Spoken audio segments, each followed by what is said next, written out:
Welcome to The Mix, where we make nutritious, holistic, and healing foods fast, fun, and easy. I'm Dr. Peter Khan, functional medicine practitioner. And I'm Rihanna, holistic nutritionist. Blackberry couplers, anyone? I would love some, Dr. Khan. Can we have that? I don't know, can we have it? You know what? We're gonna show you today how to make a healthy version that's gonna taste great and still help you stay on the eating plan. So, what do we have here? 8 simple ingredients. You know, it's that time of year where everybody's asking, because it's the holidays, what can I have for sweet treats while still staying on, gut repair? And gut repair is, gluten-free, dairy-free, egg-free. So we wanted to keep it super clean, but we didn't want anyone to miss out on their treats. So with these 8 simple ingredients, what do we have? We have baking soda right here.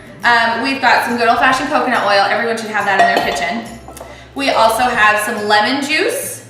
We're gonna use some raw honey just to make it so sweet. A whole thing of blackberries, really excited for that. Some salt. We're gonna use some Bob's Red Mill Paleo baking flour in this one. This is great. Yeah. So what's in this? So actually the number 1 ingredient is arrowroot starch, but it also has a couple other flours. I believe it has almond flour in it. Yep, coconut flour, tapioca flour. So these are really good thickeners. So that's what we're gonna make the crust out of.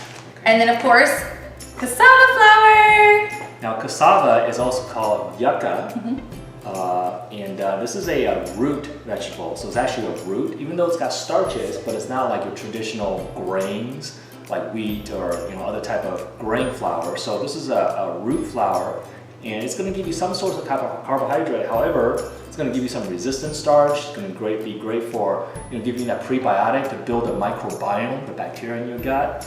And so this is going to be a really healthy option for us. Yeah. It's going to make it taste great, and but gluten-free, corn-free, dairy-free, but not taste-free. Absolutely. And cassava is really good for other ways of making it too. So like chips, tortillas. They actually have a brand out there, Siete, that makes cassava chips and tortillas and breads and things like that. So you don't have to miss out on any of your favorite grains. Now, in case you can't find cassava flour, you can also use coconut flour for this recipe. So it's a substitution there. Yeah, absolutely. All right, to start our blackberry cobbler, I'm just gonna line the bottom of my pie pan with blackberries. These have been washed, and of course, organic blackberries are the best way to go. Ooh, the more blackberries, the better. Perfect. All right, to make my crust, I'm gonna combine the rest of the ingredients. So here I have a 1/4 cup of that Bob's Red Mill Paleo flour, and then I also have a 1/4 cup of the cassava flour, which remember, you can use a 1/4 cup of coconut flour if that's easier for you. Right here I have a 1/4 teaspoon of salt and 3/4 baking soda. Get all of that in there, all these dry ingredients. All right, I've got a 1/4 cup of honey. Yummy. And remember, even if you are doing gut repair, and we talk about a lot of times eliminating honey because of the sugar content, if you're making a whole pie and you have a 1/4 cup of honey in the whole pie, you're only gonna have a slice or two, so you're really getting a minimal amount. So that's really okay. Perfect. And then the rest of the ingredients I have in here, I have 3 tablespoons of filtered water. I have 1.5 teaspoons of lemon juice, and then 2 tablespoons of coconut oil. Yum. And I'm just gonna mix all of that together.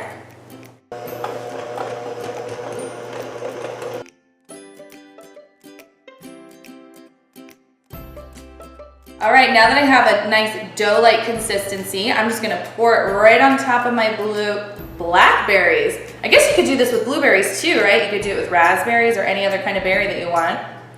Just gonna even that out. And then I'm just gonna pop this in the oven at 300 for about 35 to 45 minutes, or until I see this golden brown together. Here we have a blackberry cobbler. Look at that brown crust. Doesn't that just look amazingly delicious?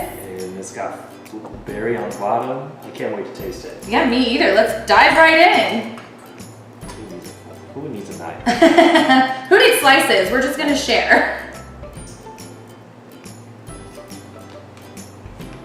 Mmm.